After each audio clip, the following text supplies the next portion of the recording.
मेरे प्यारे भाइयों और बहनों, आप सबको मेरा हार्दिक प्रणाम। एक बालिका ने मुझसे कहा, सत्संग में हमें बार बार ये शिक्षा दी जाती है कि हमें यह मानव योनि मिली है ताकि हम प्रभु को पा सकें। ये मानव योनि जिससे कई लोग व्यर्थ बातों में गंवा रहे हैं, ये मानव जन्म दुर्लभ जन्म है। कहते हैं देवलोक के देवता भी इसे पाने की चाह रखते हैं। ऐसा दुर्लभ जन्म हमें मिला है, पर अफसोस हम में से कई लोग इसे ऐसी तुच्छ बातों के पीछे गंवा देते हैं जो बातें हमारे साथ नहीं जाएंगी। मेरे प्यारे भाइयों और बहनों, आगे उस बालिका ने कहा, मैं भी जब ध्यान करने बैठती हूँ तो अपने भीतर एक आवाज़ सुनती हूँ जो मुझसे कहती है, मत भूलो, मत भूलो, मत भूलो कि यह मानव जन्म तुम्हें प्रभु को पाने के लिए मिला है। जन्मों जन्मों से तुम भटक रहे हो। मेरे प्यारे भाइयों और बहनों, बेशक हम जन्मों जन्मों से भटक रहे हैं। हमारी ये भटकन तब समाप्त होगी जब हम अपने प्रभु, अपने प्रियतम के चरण कमलों को पा लेंगे। हाँ, तो बालिका ने कहा, जब मैं ध्यान करती हूँ तब मैं यह आवाज़ सुनती हूँ और मैं इसके लिए कोशिश भी करती हूँ। मैं एकांत में बैठकर प्रभु का ध्यान करती हूँ, पर क्या करूँ, ध्यान करते समय मेरा मन बहुत भटकता है। मन को वश में करना कितना कठिन है। मेरे प्यारे भाइयों और बहनों, श्रीमद् भगवद गीता में अर्जुन भगवान श्री कृष्ण से कहता है, हे केशव, आप कहते हैं जो योग की राह पर चलना चाहता है उसे अपने मन को वश में रखना चाहिए, लेकिन मन को वश में करना बिल्कुल मुश्किल है। जिस तरह तूफान को रोकना मुश्किल है, उसी प्रकार मन को वश में रखना भी बहुत मुश्किल है, क्योंकि मन भी एक तूफान की तरह है। मेरे प्यारे भाइयों और बहनों, हम तो साधारण लोग हैं, पर बड़े बड़े योगी, बड़े बड़े तपस्वी जो कठिन तपस्या करते हैं, वे भी मन के वश में आकर सब कुछ भूल जाते हैं और अपनी तपोशक्ति गंवा देते हैं। मन के मते न चलिए, मन के मते अनेक। मेरे प्यारे भाइयों और बहनों, पुराणों में एक ऐसे ही हठ योगी का वर्णन किया गया है। उसका नाम था पराशर योगी। पराशर योगी ने 88,000 वर्ष तपस्या की। उन दिनों शायद लोगों की आयु बहुत लंबी होती थी।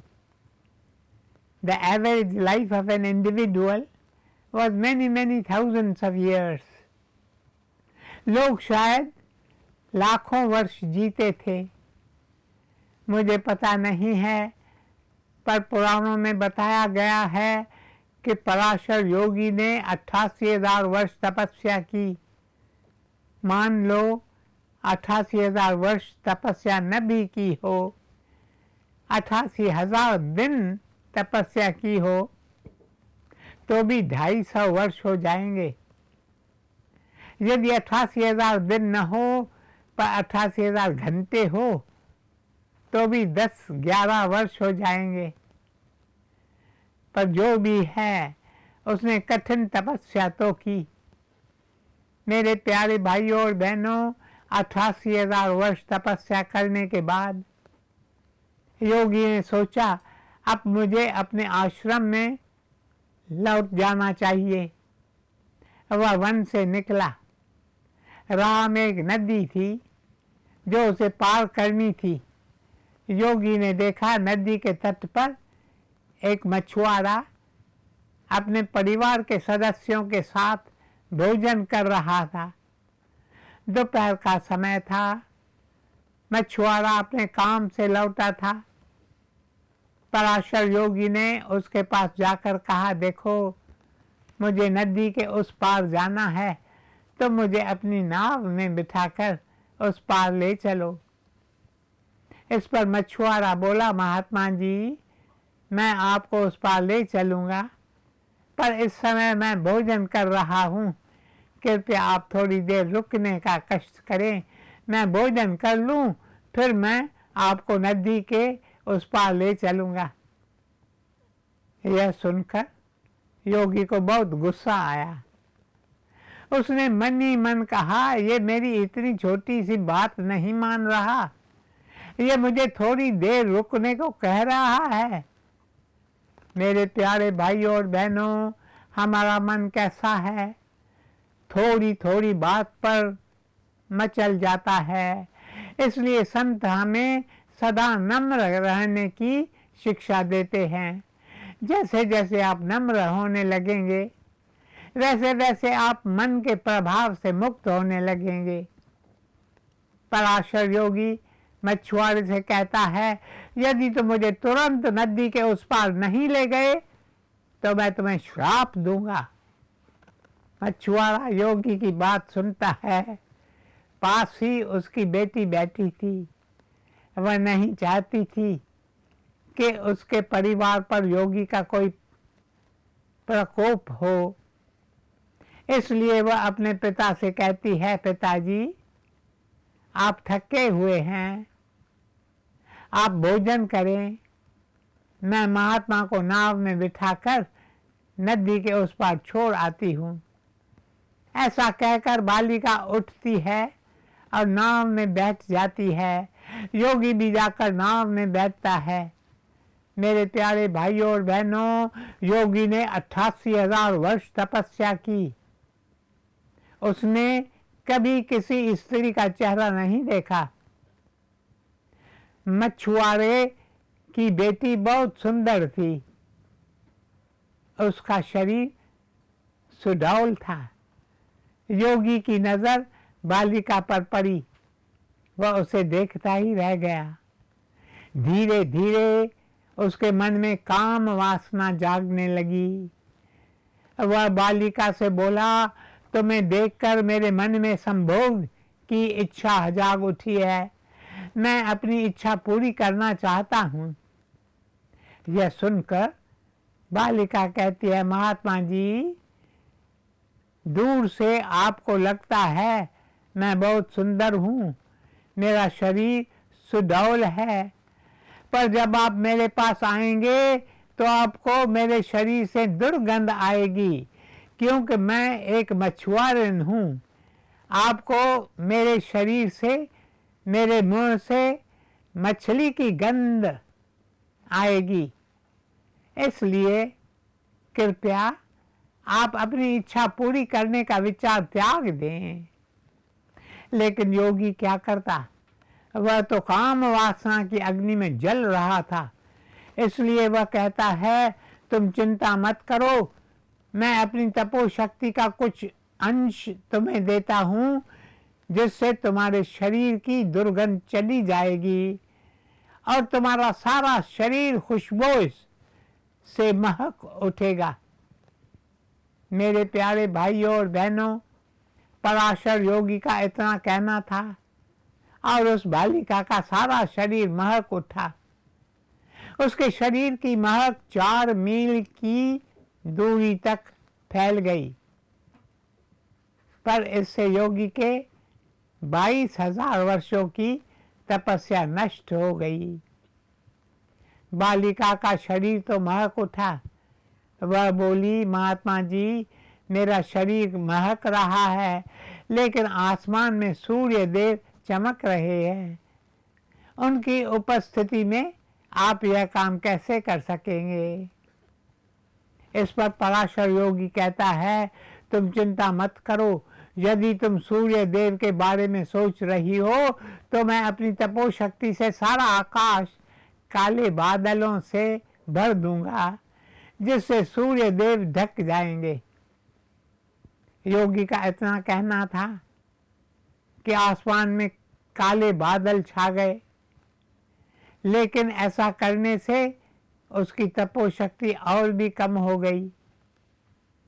अब बालिका कहती है, महात्मा जी, सूर्य देव तो छिप गए, लेकिन जल के देवता वरुण देव तो हमें देख रहे हैं। उनकी उपस्थिति में आप यह काम कैसे कर पाएंगे?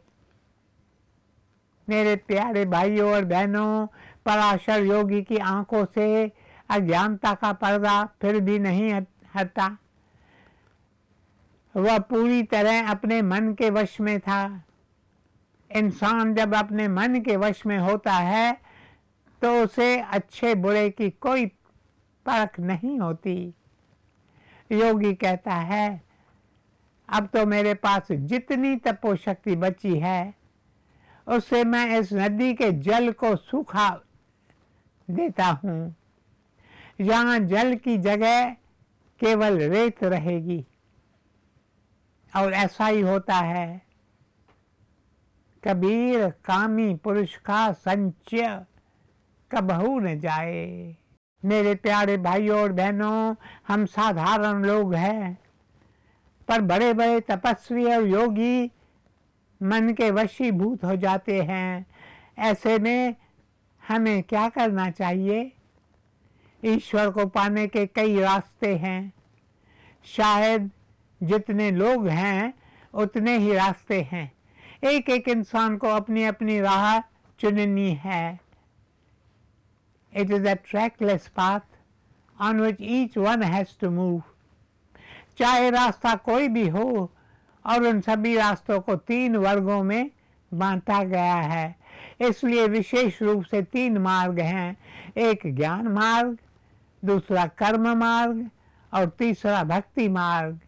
आइए इन्हें समझने की कोशिश करें। पहला ज्ञान मार्ग। ज्ञान क्या है?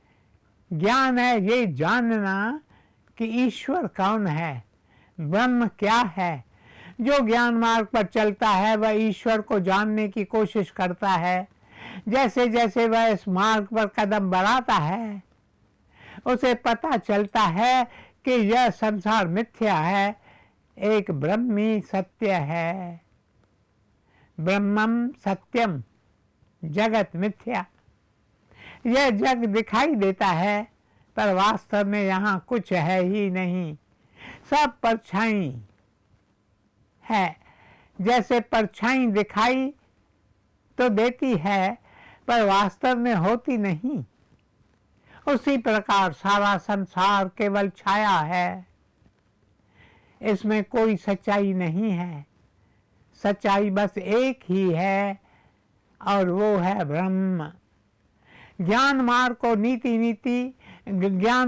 नेति नेति का मार्ग भी कहते हैं। इसमें जिज्ञासु स्वयं से पूछता है, क्या यह मकान ब्रह्म है? उसे उत्तर मिलता है नहीं। यह मेज ब्रह्म है? उसे उत्तर मिलता है नहीं। वह पूछता है, यह कुर्सी ब्रह्म है? उसे उत्तर मिलता है नहीं। इस तरह वह हर बात को नकारता रहता है। He moves on the path of negations. सब ना, सब ना, सब ना, नेति नेति। इस तरह नकारते नकारते वह आगे बढ़ता रहता है और अंत में ऐसी मंजिल पर पहुंच जाता है जहाँ उसके सारे विचार समाप्त हो जाते हैं। वह समाधि में चला जाता है जहाँ उसे बोध होता है कि ब्रह्म क्या है। मेरे प्यारे भाइयों और बहनों, ज्ञान मार्ग पर चलकर इंसान को बोध होता है कि ये सारी चीज़ें जिन्हें हम छू सकते हैं, जिन्हें हम देख सकते हैं, ये शरीर जिससे हमें कितना प्यार है, ये भी कुछ नहीं है। ब्रह्मम सत्यम जगत मिथ्या। ज्ञान मार्ग पर वही चल सकता है जिसे इस बात का बोध हो कि ये शरीर भी कुछ नहीं है। फिर इस शरीर की भूख प्यास उसे नहीं सताती। शरीर की बीमारी शरीर की मौत या अपने प्रियजनों की मौत उसे दुख नहीं देती, क्योंकि वह जानता है सब कुछ मिथ्या है, केवल ब्रह्म ही सत्य है। मेरे प्यारे भाइयों और बहनों, ज्ञान मार्ग का जिज्ञासु सड़क पर चल रहा है। चलते चलते उसके पांव में कांच का टुकड़ा लग गया, उसके पांव से खून बहने लगा। वह कहता है न दर्द सत्य है, न बहता खून सत्य है, सत्य है तो केवल एक ब्रह्म ही है। दूसरा है कर्म मार्ग, और जो कर्म मार्ग पर चलता है उसे अपनी इंद्रियों को वश में रखना है, उसे अपने मन को एकाग्र करना है और अपने सारे कर्म ईश्वर के चरणों में अर्पण करना है। जब इंसान कर्म मार्ग पर चलकर अपने सारे कर्मों को ईश्वर के चरणों में अर्पण कर देता है, तब उसके मन से मैं का भाव मिट जाता है। वह कभी स्वयं को कर्ता नहीं मानता। यदि उसने कोई मधुर भजन गाया हो तो उसके मन में यह विचार रहता है, ये मधुर भजन मेरे प्रभु ने गाया। सत्संग समाप्त होने पर लोग उसके गायन के, उसके मधुर आवाज की प्रशंसा करते, पर कर्म योगी के मन में कर्ता भाव नहीं होता। वह हर समय प्रभु का गुणगान करता है। मेरे प्यारे भाइयों और बहनों, यदि सत्संग में कोई मधुर भजन गाता है और लोग उसकी तारीफ करते हैं, तो वह ऊपर ऊपर से कहता है मैंने थोड़ी मधुर भजन गाया, ये सब तो संतों की कृपा है। लेकिन उसके मन में लड्डू फूट रहे होंगे, वाह लोग मेरी तारीफ कर रहे हैं, मैं कितना अच्छा गाता हूँ। जब हमारे मन में ऐसे विचार उठते हैं, इसका अर्थ है हम कर्मयोगी नहीं हैं। इसलिए कर्म मार्ग और ज्ञान मार्ग दोनों बहुत कठिन हैं। जो कर्म मार्ग पर चलना चाहे उसके मन में अहम भाव बिल्कुल नहीं होना चाहिए। कई बार हमारे मन में सूक्ष्म अहंकार छिपा रहता है। यदि सूक्ष्म अहंकार भी हमारे भीतर रहा तो भी हम कर्म मार्ग पर नहीं चल सकते। ओम शांति शांति शांति।